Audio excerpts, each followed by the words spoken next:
Find the compound profit. Exercise number 4.2 का question number 11 और उसका part number 3। ₹5,000 for 2 years at 11 whole 3/4% पर annum compounded yearly. Principal amount है ₹5,000।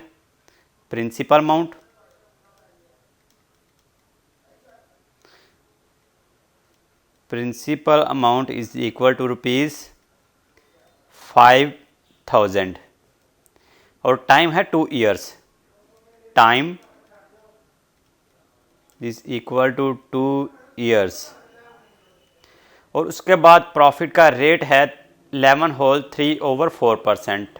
Rate लिख लेते हैं। Rate is equal to 11 whole 3/4%। अगर इसको सिंप्लीफाई करके लिखें तो 11 को 4 से मल्टीप्लाई करें 44 को 3 से 44 में 3 ऐड कर दिए 47 और डिनोमिनेटर में 4 है परसेंट। अगर इसको मज़ीद सिंप्लीफाई कर लें तो आगे सवाल हल करना इससे भी आसान हो जाएगा। 47 को डिवाइड 4 से कर लेते हैं। 47 divided by 4 is equal to 11.75।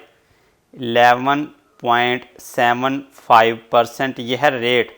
ये जो 11 होल 3/4% है इसको सिंप्लीफाई करके लिखा तो ये बन गया 11.75%। अब हमने कंपाउंड प्रॉफिट को मालूम करना है, जो कि इस क्वेश्चन में हमसे कहा गया है कि कंपाउंड प्रॉफिट मालूम करें। तो कंपाउंड प्रॉफिट को मालूम करने के लिए इसका फार्मूला लिख लेते हैं। Compound profit is equal to principal amount into 1 + R/100 यानी कि रेट डिवाइडेड बाय 100 और फिर इसकी पावर ले लेंगे टाइम और फिर इसमें से माइनस कर देंगे फिर से प्रिंसिपल अमाउंट को। तो ये कंपाउंड प्रॉफिट को मालूम करने का फार्मूला होगा। अब इस फार्मूला में इसकी कीमतें दर्ज कर लेते हैं।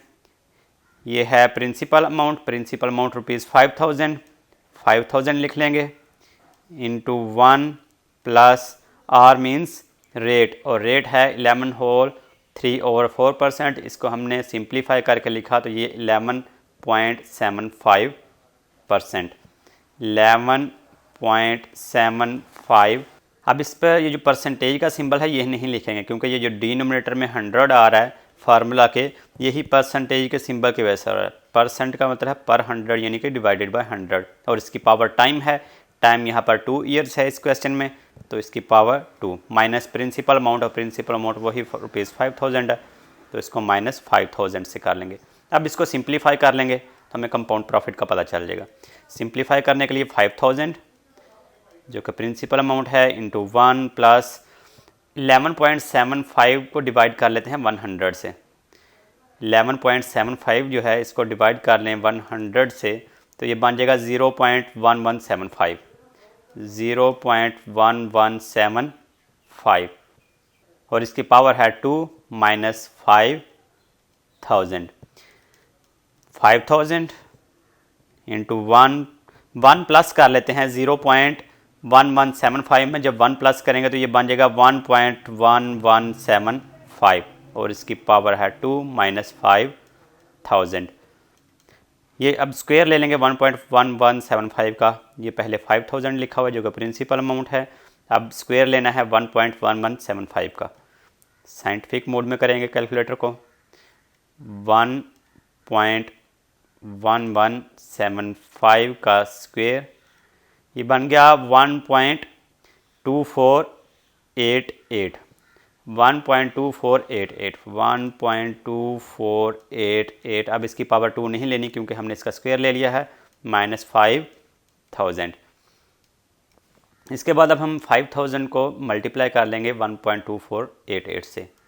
1.2488 लिखा हुआ है, इसको मल्टीप्लाई कर लिया 5,000 से इज़ इक्वल टू 6,244।